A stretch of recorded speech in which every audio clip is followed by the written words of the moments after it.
आज हमारे बीच में बनारस के प्रतिष्ठित कलाकार जो हैं, जिनके विषय में पूरी दुनिया के लोग देखते हैं, प्रशंसा करते हैं, लेकिन डायरेक्ट नहीं देख पाते, हम उनसे रूबरू नहीं हो पाते।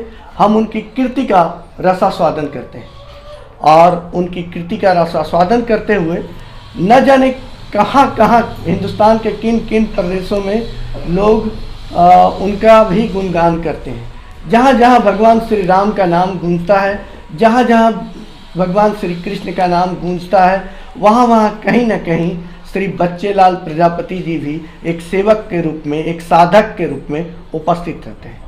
आज आपके बीच बनारस के प्रतिष्ठित चित्रकार श्री बच्चेलाल प्रजापति जी, जो पारंपरिक काशी शैली के चित्रकार माने जाते हैं, आपके बीच हैं। हम सभी दर्शकों की तरफ से आपको प्रणाम करते हैं। आप जैसे कला साधक को बहुत बहुत नमन। तो चाचा जी, सब मैं जानना चाहूँगा कि आप दर्शकों के लिए, हिंदुस्तान के वासियों के लिए, लाखों लोग जो देख रहे हैं आपको इस समय, उनके लिए कि आपने ये जो कला साधना शुरू की थी, उस समय आपकी उम्र क्या थी? 12-13 साल की अवस्था थी, बचपन से ही मान लीजिए। अच्छा, घर में और भी लोग काम करते थे क्या? ऐसा माहौल था? पिताजी करते थे। अच्छा। इसके पहले दादाजी करते थे। अच्छा। पिताजी के साथ हम करते चले गए। आपको आनंद आता था? हाँ। रंग वगैरह की जो बारीकी होती है, जैसे पाउडर कलर जो पिगमेंट्स होते हैं, उसको बनाने के विषय में आपने कब सीखा था? वैसे आता गया, बनाते गए। बाबूजी जैसे बनाते थे उसी तरह हम भी बनाते गए। और फिर लिक्विड आने लगा कलर का, उससे भी बनाते गए, जो आज चल रहा है। नहीं, ये लिक्विड की बात तो हम लोग पूरी तरह छोड़ ही दें, ये तो बाजार की तरफ से। कला साधना करते हुए जब आपने शुरुआत की थी, तो कैसे उस समय पता था आपको कि ये किस चीज़ के लिए काम कर रहे हैं? जैसे कि रामलीला हुआ जी, नाटक का कार्य हुआ, तो सेट लगते हैं पर्दे जी, तो उसी हिसाब से जो है खंबे का सीन हुआ, महल का सीन हुआ, जंगल का सीन हुआ, रास्ते का सीन हुआ, रोड का सीन हुआ, बाजार का सीन हुआ, ये सब बनाना पड़ता था। अच्छा, तो बाबूजी, ये दर्शकों को आप बताएं कि ये जो रामलीला, एक रामलीला जो होती है, यदि वो पूरे प्रसंगों के अनुसार हो तो उसमें कितने प्रकार के पर्दे का प्रयोग होता है? जैसे कि महल के पर्दे का उपयोग होता है, दरबार के पर्दे का उपयोग होता है, इसी सब पर्दों का उपयोग होता है रामलीला में। जंगल के पर्दे का उपयोग होता है।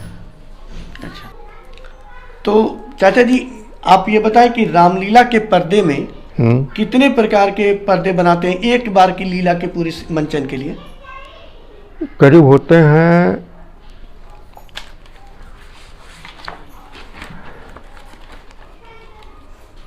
राम दरबार जी, शहर यानी रास्ता जी, महल जी, जंगल जी, दरबार जी, क्षीरसागर क्षीरसागर राम दरबार। तो देखिए, इन्होंने अब तक 6 बताए हैं, राम दरबार, रास्ता, महल, जंगल, दरबार और क्षीरसागर। ये जो 6 प्रसंग हैं बाबा, मैंने महसूस किया था कि रामलीला के पर्दे के बाद भी जो बीच में पर्दा होता है, उसके दोनों साइड में भी खंभे के रूप में कुछ बनते हैं, ऊपर में कुछ बनते हैं, उसको क्या कहते हैं? वो साइड लगता है। अच्छा, किनारे किनारे साइड लगता है। उसका कोई नाम होगा? बगली सेट उसको बोलते हैं। बगली सेट बोलते हैं। तो दर्शकों देखिए, ये तकनीकी भाषा का शब्द है, बगली सेट कहते हैं। रामलीला के पर्दे में जो मध्य भाग में होती है वो मुख्य पर्दा हुआ, जिसको हम पिछवाई के रूप में भी जानते हैं। और ये अगल बगल दोनों तरफ, यद्यपि कभी कभी सैनिक बने होते हैं, कभी कभी केला का पेड़ वगैरह बना होता है, शुभ दृश्य होते हैं, उसको हम बगली सेट कहते हैं। और ऊपर में जो बाबा एक होती है लंबी सी, जिसमें 2 परियां झूलती है, अप्सरा वगैरह, उसको क्या कहते हैं? उसको झालर बोलते हैं। झालर बोलते हैं उसको। तो देखिए, इतने प्रकार के प्रसंगों, आप प्रत्येक पर्दे के लिए अलग अलग तरह के खंबे और झालर होते होंगे? हाँ, हर डिजाइन के होते हैं। हर डिजाइन का होता है।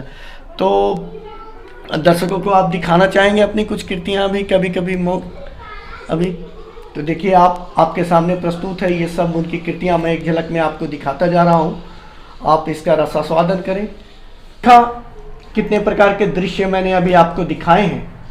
आपने क्रम से देखा कि राम दरबार का दृश्य, जंगल का दृश्य, पंचवटी के दृश्य, रावण के दरबार का दृश्य, लंका दहन के दृश्य, और भी न जाने कितने प्रकार की। ये तो हुई रामलीला की बात। कृष्ण लीला के लिए भी आपने बाबा कुछ अनोखे पर्दे बनाए होंगे? हाँ, बनते हैं।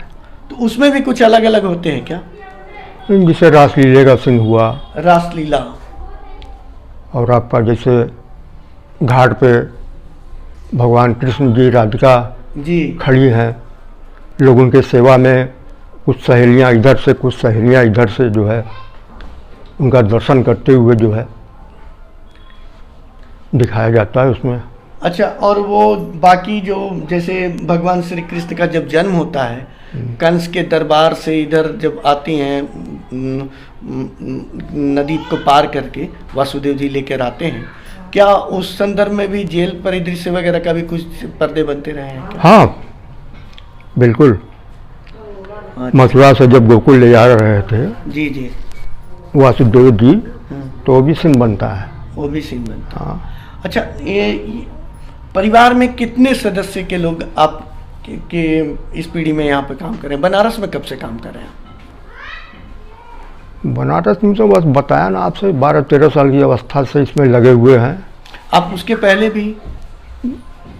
बाबूजी थे, बाबूजी के पहले दादाजी थे। मतलब ये परंपरागत रूप से हाँ, पीढ़ी हाँ, दर पीढ़ी चल रही है। चल रही है। आपको कब तक की याद है, मतलब कितने पीढ़ी में आप अपने आप को मानते हैं, या अपनी याददाश्त के अनुसार? अपने हिसाब से तीसरी पीढ़ी है ये। तीसरी पीढ़ी के कलाकार ये अपने याददाश्त के अनुसार मानते हैं कि हमें इसके पहले भी होगा तो इन्हें भान नहीं। तो कला का स्वरूप निरंतर परिवर्तित होता जा रहा है, वैश्विक होता जा रहा है। आज जहां समकालीन कला की दुनिया में हम पीछे की कला से, अपने ऐतिहासिक कला संदर्भों से कुछ सीखते रहे हैं, और उस सीखने के संदर्भ में कुछ चीज़ें पीछे छूट जाती है। जैसे गंगा नदी जब अपनी प्रवाह में चलती है तो ये नहीं सोचती कि कितनी जगह पे उसने अच्छी मिट्टी, उर्वरक मिट्टी दी है और कितने गांव तबाह हो गए। वैसे ही इनकी कला धारा अविरल होकर के चलती जा रही है। क्या पीछे छूटा, इन्हें कुछ भी भान नहीं है, और क्या आगे बनेगा इसका भी भान नहीं। आगे की पीढ़ी से क्या उम्मीद रखते हैं आप? आपकी कला लेकर वो चलेंगे आपके साथ? हम बिल्कुल चलेंगे। कौन कौन लेकर चलने वाले में से हैं? 2-4 बच्चों के नाम बताएं आप, जिनसे आप उम्मीद रखते हैं। एक बच्चे से उम्मीद रखते हैं, नितेश नाम है उसका जी। वो रुचि लेता है इसमें, दिलचस्पी लेता है, अच्छा कराता है, अच्छा अच्छा तो इससे उम्मीद है कि वो बढ़ाएगा आगे। अच्छा, नितेश आपका पुत्र है? नहीं, हमारे छोटे भाई का पुत्र है। आपके छोटे भाई का पुत्र है। अच्छा, और भी कितने परिवार के लोग बनारस में आपके विभिन्न जगहों पे इस पेंटिंग के व्यवसाय में हैं? जैसे आप नवापुरा जाएंगे तो वहाँ कुछ पर्दे के कारीगर मिलेंगे आपको। नवापुरा डीएवी कॉलेज, हाँ, एक डीएवी कॉलेज पर मिलेंगे। अच्छा, डीएवी कॉलेज और नवापुरा। हाँ, नवापुरा के लोगों का नाम आपको पता होगा? विजय नाम है। और मुझे ज्ञात हुआ कि अपने रिसर्च के दौरान में कि हड़हा सराय में भी कुछ लोग काम करते थे, या मलदहिया के पास कुछ लोग काम करते थे। नहीं, ऐसी कोई बात नहीं है। एक आप शैलपुत्री लिख लीजिए। ये शैलपुत्री विश्वेश्वरगंज जिला के में? नहीं, ये शैलपुत्री नवरात्र में पहली स्थापना का जिस दिन देवी का दर्शन होता है जी, पहला दर्शन, हाँ, वहीं पे, ठीक वहीं पर ही है। अशोक नाम है उनका। शैलपुत्री मंदिर के पास में, हाँ, माता मंदिर के पास में अशोक जी चित्रकार। हाँ, ये भी प्रजापति हैं? हाँ, ये सभी, विजय भी प्रजापति हाँ, हैं, अशोक हाँ, जी भी हाँ, प्रजापति हैं? इनके भाई हैं। अच्छा, विजय जी के ही अशोक जी के भाई हैं। अच्छा विजय। अच्छा। आप लोग यहाँ कितने भाई हैं इस परिवार में? 5 भाई हैं। देखिए, इनका घर पांडेपुर की नई बस्ती में हुकुलगंज इलाके में पड़ता है। मैं दर्शकों से ये ऐसा नहीं हो कि कोई जानना चाहे कि कलाकार का पता नहीं बताया, तो ये स्वतंत्र हैं आप भी चाहें तो आप करके इनकी सेवा ले सकते हैं और इनकी कला का मार्गदर्शन भी प्राप्त कर सकते हैं। वर्षों से जिन्होंने कला साधक के रूप में भारतीय राष्ट्र के लोगों के बीच एक राष्ट्रीय चेतना डालने का कार्य किया है, परोक्ष रूप से ही सही, लेकिन इनकी भूमिका राष्ट्र निर्माण की में रही है। तो हम इस कला साधक को फिर से एक बार आप सब की तरफ से नमन करते हैं, प्रणाम करते हैं। और अभी अभी इन्होंने एक वैश्विक यानी ग्लोबल प्रेजेंटेशन किया है। विदेश से आए हुए एक कलाकार के साथ इन्होंने कार्य किया सामूहिक रूप से। क्या आप उस कलाकार का नाम बताएंगे? उनका नाम उच्चारण में कठिन था, इस कारण इन्हें बोलने में असुविधा हो रही है। मैं उनका नाम बताऊं, आप तार्सितो निकोला स्ट्रिपोली इटली के बारी नामक स्थान से आए थे, जो इनके साथ लगातार कार्य किए। 3 दिनों तक अंतर्राष्ट्रीय सिंपोजियम चला, जिसका कि मीडिया के द्वारा बहुत ज़्यादा प्रसारित किया गया और अकादमिक जगत में, कला के शैक्षणिक जगत में इस सिंपोजियम को बहुत ही महत्व प्राप्त हुआ। इस सिंपोजियम के द्वारा ही अनेक कला विद्वानों ने हमारे पास फ़ोन करके इन बच्चे लाल जी के लिए बधाई भेजा है, उन्हें अपनी शुभकामना भेजी है। हम उन सब की तरफ से भी आपको एक बार अभिनंदन करते हैं।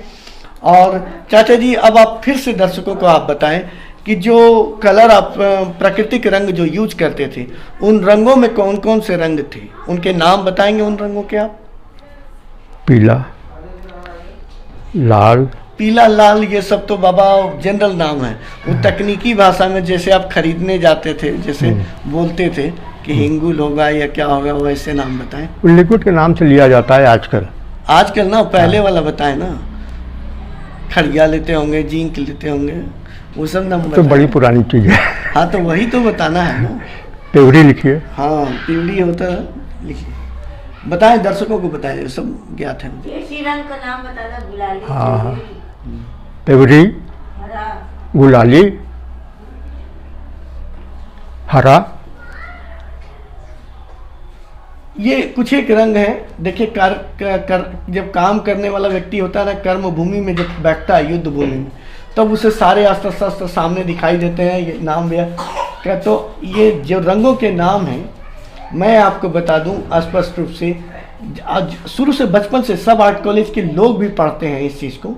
तकनीकी रूप से रामरज का भी इस्तेमाल हम लोग करते हैं, गेरू का इस्तेमाल करते हैं, खड़िया का इस्तेमाल करते हैं, जिंक ऑक्साइड का इस्तेमाल करते हैं, हम लोग प्यूरी कलर का इस्तेमाल करते हैं, सिंदूर का इस्तेमाल करते हैं, हिंगुल का इस्तेमाल करते हैं, हरताल का इस्तेमाल करते हैं, लाजवर्द का इस्तेमाल करते हैं। और ये सब जो है, इसके साथ साथ कुछ ऐसी तकनीकी चीज़ें हैं जो प्रायः परंपरागत कलाकार बताने में हिचकते थे, लेकिन आज वो सर्वविदित हो चुका है, सब लोग जानते हैं और इसका अच्छे से इस्तेमाल करते हैं। अब तो चीज़ें अनुपलब्ध भी हो गई है। जैसे आपको मैं एक चीज़ बताऊं कि रंग बनाने का जो तरीका हुआ करता था, वो सीप में रंग बनाते थे। जो आज कलर पैलेट होती है, उस पर नहीं काम होता था, सीप में रंग बनाते थे। शायद कुछ लोगों को जानकारी हो या ना हो, एक रीठा नाम की कोई वस्तु होती है, उस रीठा को भी रंग में घोलते थे, उससे रंग में एक विशेष प्रकार की चमक आती थी।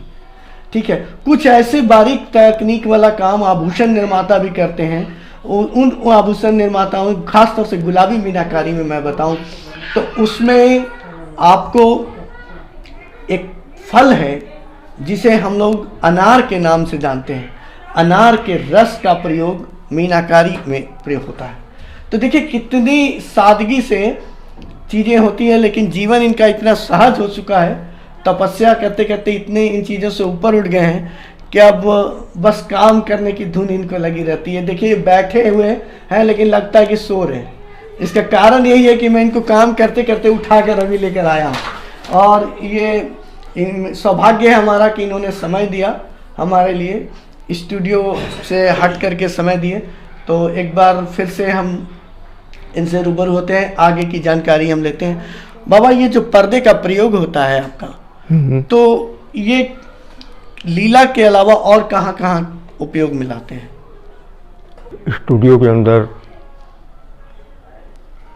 जो जाते हैं फोटो खिंचाने के लिए, तो उनका पर्दा अलग होता है, सिनहरी का पर्दा, तो भी बनाते हैं। तो अब तो बनता नहीं है, अब नहीं बनता, पहले बहुत बनता था। अब केवल रामलीला के ही पर्दे बनते हैं ज़्यादा करके, बरहों मास, बरहों महीने, समय नहीं मिल पाता। देखिए, इन्होंने कहा कि समय नहीं मिल पाता है। बच्चेलाल जी, एक बार फिर से आप हमें बताएं कि आपके परिवार में यहाँ पे जो लोग हैं, उन सदस्यों के क्या क्या नाम है जो अभी वर्तमान में काम कर रहे हैं आपके साथ, आपके परिवार का नाम रोशन कर रहे हैं इस विधा में? हमारे छोटे भाई परमेश्वर। कहा, अच्छा, खुजवा में भी कुछ परिवार आपके रहते हैं क्या? बहन रहती है वहाँ पे। अच्छा, वो भी बहन के बच्चे हैं, पहले करते थे लेकिन अब नहीं करते। अब कलम का काम होता है वहाँ पे। अच्छा, हमारे पिताजी ने बतलाया था हमारी बहन को, अच्छा, तो उसके परिवार में कलम का काम होता है। कलम यानी चित्रकारी। हाँ। को हम लोग कलम के नाम से जानते हैं। कलम का मतलब सीधा सीधा पेन नहीं समझेंगे, आज के लड़के ऐसा ही समझते हैं, ठीक है? तो इस बात का ध्यान रखेंगे, कलम का अर्थ शैली होता है, चित्रकारी होती है। पटना कलम, गुजरात कलम, ऐसे हम जानते हैं। तो चाचा जी के कलम कहने का अर्थ वही है, चित्रकारी का काम जानते हैं। तो खुजवा के जो परिवार वाले हैं वो कलम में क्या क्या काम करते हैं आजकल? मूर्ति है, जैसे भगवान कृष्ण का झूला है, ये सब नाना प्रकार के आइटम जो है जी। कलम से काम करते हैं। अच्छा, अच्छा, बनारस में सुना है कि लकड़ी की बहुत सारी मूर्तियाँ टुकड़े टुकड़े में बनाई जाती है, कोरई लकड़ी का प्रयोग करके। तो उन लोगों से भी आपका संपर्क रहा है क्या? नहीं, उन लोगों से उतना संपर्क हमारा नहीं था। बस बहन के यहाँ खुजवा जाते थे तो देखते थे, काटबनी का काम जो है होता था चारों तरफ, पूरे मतलब मोहल्ले में ही होता था।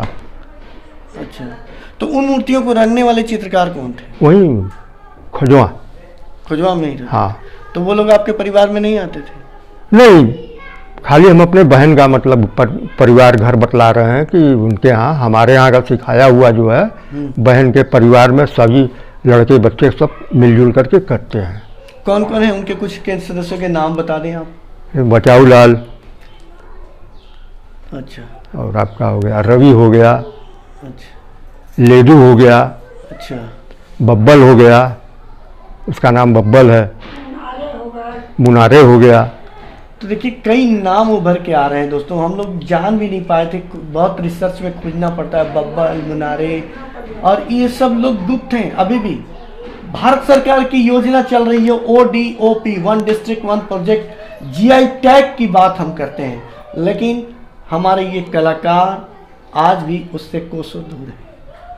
आज तक भारत सरकार की कोई भी उपक्रम इन तक नहीं पहुंच पाई है। आज तक कोई भी सरकारी योजना हस्तशिल्प मंत्रालय का लाभ इन्हें नहीं प्राप्त हुआ है। हाँ, एक अवसर कुछ 20-22 साल पहले इन्होंने जिक्र किया था, कुछ देर पहले अलग से बताया था, एक सर्टिफिकेट था दिखाया था इन्होंने कि वो कहीं किसी जगह पे गए थे। आप थोड़ा उसका हाँ, जिक्र करेंगे? सेवा दल का सर्टिफिकेट था, महात्मा गांधी का हमने फोटो बनाया था। अच्छा, उसी के उपलक्ष्य में हमको दिया गया। अच्छा, कांग्रेस के सेवा दल अंग हुआ करता था उसके द्वारा। और एक लंबे समय के बाद अभी तत्काल में श्री बच्चेलाल जी ने जो आर्ट सिंपोजियम किया, वो पूरी तरह एक प्रधानमंत्री मोदी जी के नेतृत्व में किया गया, उनके अगुवाई में किया गया कार्यक्रम कह सकते हैं। चूँकि वो हमारे सांसद रहे हैं और हम यदि उनके लिए कुछ काम करते हैं तो देश के लिए काम करते हैं। तो बच्चेलाल जी को समाज के लिए आगे लाने का काम संस्कार भारती, संस्कार भारती की विश्वविद्यालय इकाई, क्यूरिटिका फाउंडेशन और राणा जी फाउंडेशन 80 के द्वारा सहयोग से मिलकर के यह सिंपोजियम अभी घटित हुआ था, जो 3 से 6 नवंबर 2022 तक क्रमशः लगातार हुआ। और 80 घाट पे देव दीपावली की पूर्व संध्या पर इसका प्रदर्शन भी हुआ, जो कृति इन्होंने बनाई। और दोनों साझा कलाकारों ने मिल करके उस उत्सव का आनंद लिया था, जिसमें वाराणसी के कई कला प्रेमी और सामान्य घरों के परिवारों ने आकर उस उत्सव में दीप प्रज्वलित कर अपनी श्रद्धा व्यक्त की थी। तो चाचा जी आप के घर की लड़कियों को भी ये प्रशिक्षण आप देते हैं क्या? हाँ। आपको ऐसा नहीं लगता कि लड़कियां जैसे पहले रिवाज में थी कि लड़कियां यदि सीख करके चली जाएंगी तो हमारे घर की विधा दूसरे यहाँ चली जाएगी? नहीं नहीं नहीं, ये सब बात नहीं सोचते हम लोग। तो आप लड़कियों को ब्रश कलम चलाना सिखाएं? हाँ हाँ। देखिए कितनी जागरूक सोच रखी है इन्होंने शुरू से ही। एक तरफ आप संदर्भ लें कि राजस्थान में जहाँ फड़ चित्रकारी होती है, फड़ चित्रकारों के इतिहास के संदर्भ को पढ़ेंगे तो वहाँ लड़कियों को फड़ चित्रकारी नहीं सिखाई जाती थी, ताकि उन्हें भय था कि इससे ये कला दूसरे परिवार में चली जाएगी। जोशी परिवारों की मैं बात कर रहा हूँ जो राजस्थान के फड़ चित्रकार हुआ करते थे। लेकिन हमारे यहाँ बनारस में प्रजापति जो समुदाय के जो कलाकार रहे हैं, इन लोगों ने कभी भी ऐसी धारणा नहीं रखी कि लड़कियों को नहीं सिखाया। इसका ताज़ा उदाहरण है कि स्वयं इन्होंने अभी बताया कि इन्होंने अपनी बहन को सिखाया था, इनकी बहन सीखी थी, उन्हीं के परिवार बाद में खुजवा में काम कर रहे हैं। आज आपकी बहन की आयु कितनी है बाबा जी? हमसे बड़ी हैं, 5 साल बड़ी हैं। देखिए इनसे बड़ी हैं। आपकी उम्र कितनी हुई? हमारी 71 साल की हो। आज जब हमारी मुलाकात हो रही है यानी 9 नवंबर 2022 को इनकी आयु 71 साल कुछ महीने इन्होंने बता रहे हैं। तो इनकी बहन आज 76 साल की हैं, 5 साल इनसे बड़ी हैं। और आज भी वो मूर्ति कला के अंतर्गत में विशेष रूप से पेपरमेसी शिल्प की पारंगत कलाकार मानी जाती हैं। ये शरीर जब स्वस्थ फील करती हैं वो तब वो काम करती हैं, ऐसी सूचना हमारे पास है। कभी हम उनकी कलाकृतियों के बारे में भी आपसे चर्चा करेंगे। तो चाचा जी बहुत बहुत धन्यवाद, आपने हमें समय दिया। कोटि कोटि धन्यवाद आपको। प्रणाम।